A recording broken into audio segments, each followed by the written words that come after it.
الحمد لله رب العالمين، ثم الصلاة والسلام على رسول الله.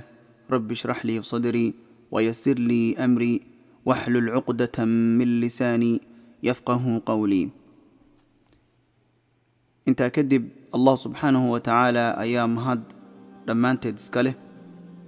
وحن رسولك صلى الله عليه وسلم اوت المامي إن أقرن يا قوم معنيت يوم القيامة إيمان دونه قوم كاسي وحي ستان حسنات آد وفر بدن حسنات كاترد بدن وبورها الله لك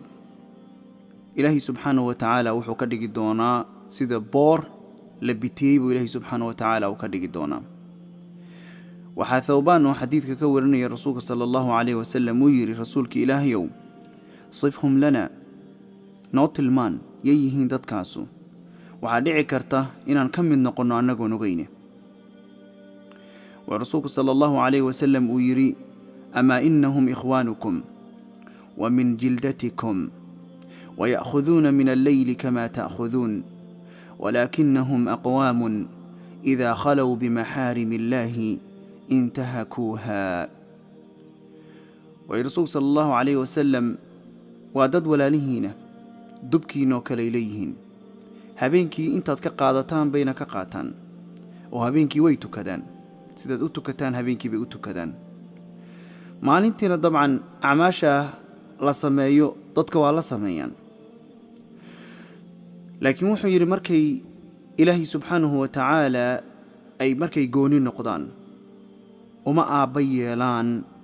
inay iska dhex qaadaan wixii rabbigood ka xaaraantinimeeyay taas ayaa sabab waxay u noqotay acmaasha buuraha la leeg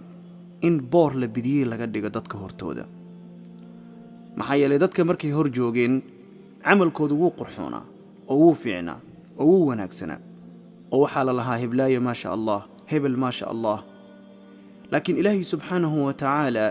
marka uu keligii daawanayo adoonka waxba ma abayeelo waqtigana maanta joognana waxa laga yaabaa qofku inuu meel isku soo xiro oo uu macaasi sameeyo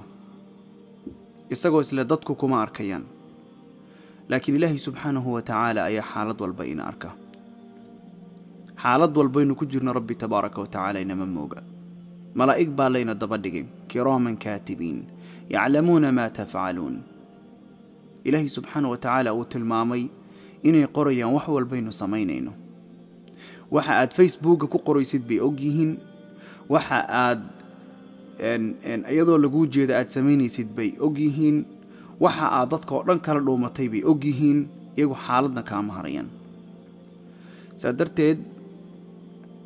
aynu acmaasheena hagaajino marka aynu dadka ka qarsoonahay maxaa yeelay ilaahi subhanahu wa ta'ala keligii ayayna arka markaa yaynaan ka dhigin rabbi tabaaraka wa ta'ala waxa ugu liita cidayna arkaysa sadarteed ba maadaama ay camalada xunxunna ilaahay markuu keligii arkaya ay sameynayeen markay dadka dhex joogaan camalada wanaagsan ay sameynayeen sida darteed camaladii ay soo shaqeeyeen ee buuraha la leeka ayaa dadka hortooda waxa lagaga dhigayaa boor la bitiyay maxaa yeelay dadka markay hor joogaan camal wanaagsan bay sameynayeen markay gooni noqdaan ilaahay subhanahu wa ta'ala wixii uu ka reebay oo dhan bay la iimaanayeen sida darteed ba Allah subhanahu wa ta'ala camalkoodii wuxuu ka dhigayaa boor la bitiyay dadka hortooda ma in yar oo group gooni ahba maya waa aadam alayhi salaam laga soo bilaabo ilaa adduunku maani ku dhamaaday kii ugu dambeeyay meeshay taagan yihiin soo wax laga naxamaaha maxaa sabab u noqday camalka laga yaabo 30 sano 20 sano 15 sano 60 sano aad sameynaysay 70 sano maxaa sabab u noqon kara inuu baabao hal dhanbi oo ilaahay wuxuu ku diiday oo aad gooni ula dhuumatid